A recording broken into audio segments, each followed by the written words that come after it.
Jadi pertanyaan saya, antum pengen menghafal Quran dan hadis atau pengen menikah? Baik. Quran surah ke-57 Al-Hadid ayat ke-22. Quran surah ke-2 Al-Baqarah ayat 286. Quran surah ke-3 Ali Imran alhamdulillah ayat 142, posisi paling kiri sebelah atas. Taib. Saya mulai dari Quran surah Al-Hadid surah 57 ayat 22. Ma asaba min musibatin, tidak pernah ditetapkan satu kejadian, awas hati-hati, di bumi fil ardi wala fi anfusikum, atau menimpa dirimu, illa fi kitabin min qabli an nabraha, kecuali semua itu telah tertuliskan di dalam kitab sebelum semuanya nampak dalam kehidupan. Ayat ini ingin memberikan gambaran bahwa semua kejadian-kejadian yang terjadi di muka bumi ini, termasuk dalam terkait aktivitas kita, termasuk dalam pencarian jodoh kita, semuanya telah tertuliskan, diatur oleh Allah Subhanahu wa taala. Singkatnya, semua ada dalam aturan Allah.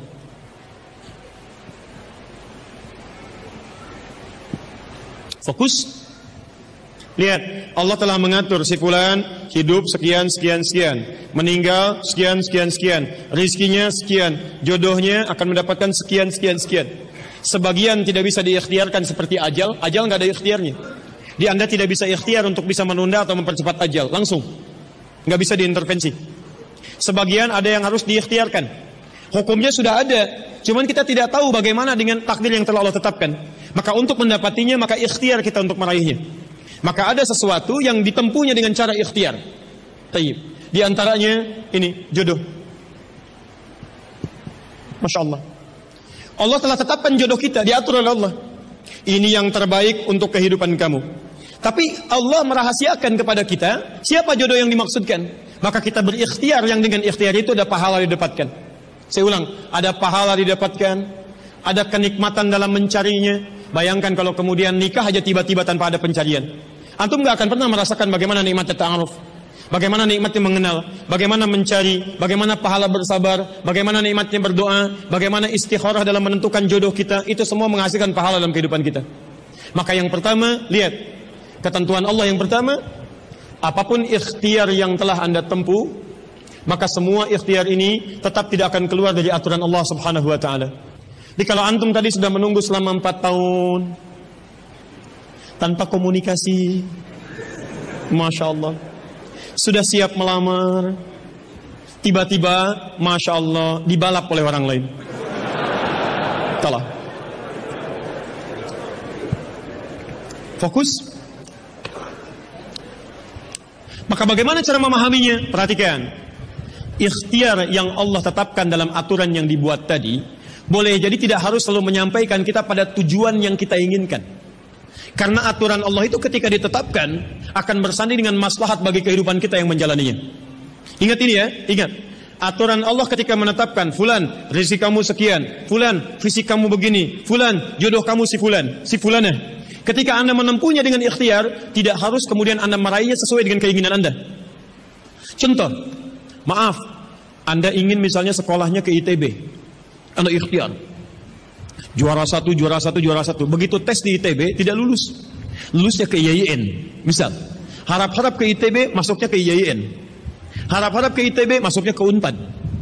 Ketika Allah kemudian menakdirkan Anda, misal keinginan Anda ke Unpad, keinginan Anda ke ITB, tapi kemudian tiba-tiba beloknya ke Unpad, bagaimana memahaminya? Perhatikan, kadang jalan kehidupan yang telah Allah tetapkan bukan harus menentukan hasil sesuai dengan yang Anda inginkan, tapi Allah menetapkan sesuai dengan apa yang Anda butuhkan. Anda ingin ke ITB, tapi apa yang Anda dapatkan di ITB bukan maslahat buat kebutuhan Anda. Maka dibelokkan oleh Allah ke Unpad supaya Anda mendapatkan apa yang Anda butuhkan dalam kehidupan Anda. Karena Allah mengabulkan apa yang Anda butuhkan, bukan apa yang Anda inginkan. Saya ulang, Allah mengabulkan hanya apa yang Anda butuhkan, bukan apa yang Anda inginkan. Ada 3 jenis cara pengabulannya.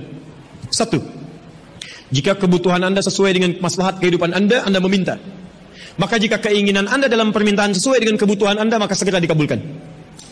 2, ada yang ketika Anda memohon, Anda belum sanggup untuk mendapatinya. Nanti ketika Anda mulai sanggup, disitulah kemudian Allah berikan. Antum punya anak 5 tahun. Antum kaya, punya banyak uang, kemudian anak itu minta dibelikan motor. Dibelikan nggak? Uangnya ada, motornya siap dibeli. Anak baru 5 tahun, minta dibelikan motor, dibelikan nggak? Kenapa? Karena dia belum sanggup menggunakannya. Tapi Anda sampaikan, nah, papa punya uang, papa siapkan ya. Nanti ketika sanggup baru saya berikan.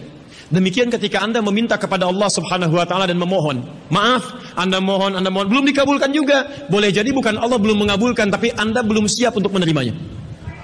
Contoh, Nabi Muhammad sallallahu alaihi wasallam berdoa kepada Allah supaya kiblat dipindahkan dari Masjid Al-Aqsa ke Masjidil Haram. Kapan berdoanya? Sejak di Mekah. Kapan dikabulkan? Saat ke Madinah. Kurang lebih 3 tahun baru dikabulkan. Quran surah kedua Al-Baqarah ayat 144, paling kiri sebelah bawah. Qad nara taqalluba wajhika fis sama' falanuwalliyannaka qiblatan taradaha fawalli wajhaka syatral Masjidil Haram. Muhammad, kami perhatikan engkau senantiasa menengadahkan wajahmu ke langit memohon, meminta. Lihat, maka mulai hari ini kami kabulkan doamu. Mulai palingkan kiblatnya dari Masjidil Aqsa ke arah Al-Masjidil Haram. Berapa lama Nabi berdoa? 3 tahun. Nabi Muhammad SAW berdoa 3 tahun baru dikabulkan oleh Allah. Kenapa baru dikabulkan? Karena pengalihan kiblat baru sesuai dengan kebutuhan umat Islam pada saat itu setelah 3 tahun. Nabi Ayub alaihissalam, antum kenal Nabi Ayub? Kenal di mana? Kadang-kadang kenal Nabi Ayub.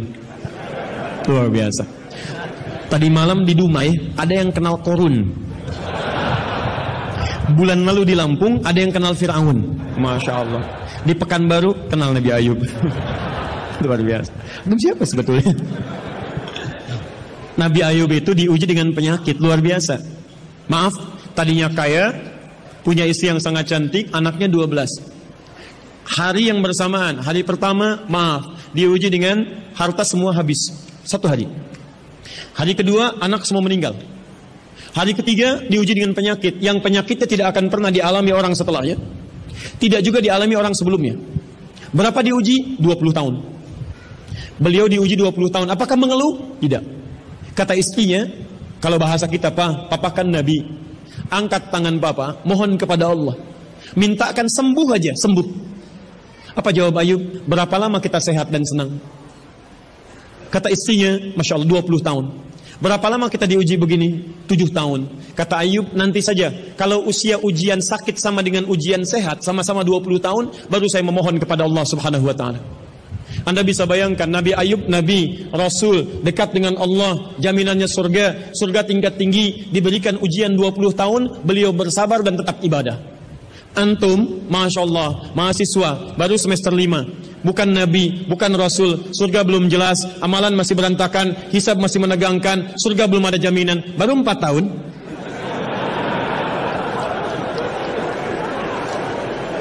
Itu yang terbaik buat antum. Yang terbaik. Jadi bukan berarti ketika Anda tidak mendapatkan dia, dunia hilang untuk Anda, tidak. Banyak boleh jadi itu hanya titian ajaran dari Allah supaya Anda merasakan bagaimana nikmatnya ta'aruf. Supaya Anda belajar bagaimana mencari yang lebih baik lagi.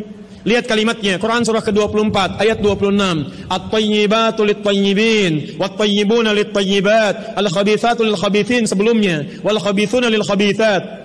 Yang baik akan ketemu yang baik lagi, yang kurang baik bertemu dengan yang kurang baik lagi. Menurut Anda dia yang terbaik untuk Anda, menurut Allah dia bukan yang terbaik untuk Anda. Yang untuk Anda ada yang lebih baik lagi. Anda mau menghafal Quran, Anda mau menghafal hadis, maka Allah akan kirimkan kepada Anda yang bisa menjaga Quran dan hadis Anda. Kalau dengan 4 tahun belum bisa menjadikan Anda mendapatkan yang terbaik, tunggu. Karena yang terbaik itu lebih daripada yang mulia akan mendapatkan masa yang cukup panjang. Al-Bukhari menulis hadis 16 tahun, kitabnya abadi. Orang menulis kitab 16 hari belum tentu abadi. Jadi ketika Anda diminta menunggu dalam masa yang cukup lama, sebetulnya bukan masanya yang ditunggu, tapi di balik penungguan itu bukankah di situ ada pahala? Tadi Anda katakan Anda rajin berdoa, bukankah di doa itu ada pahalanya? Anda rajin tahajud, Anda bersabar, Anda bermohon, Anda istighfar. Jadi yang diinginkan oleh Allah dalam penantian 4 tahun itu bukan Anda menikah dengan calon Anda sekarang, tapi Anda mendapatkan pahala yang berlimpah. Dan dengan pahala itu Anda siapkan Quran Anda, hadis Anda untuk membimbing pasangan Anda berikutnya. Paham sampai sini? Baik, alhamdulillah. Jadi nggak usah kecil.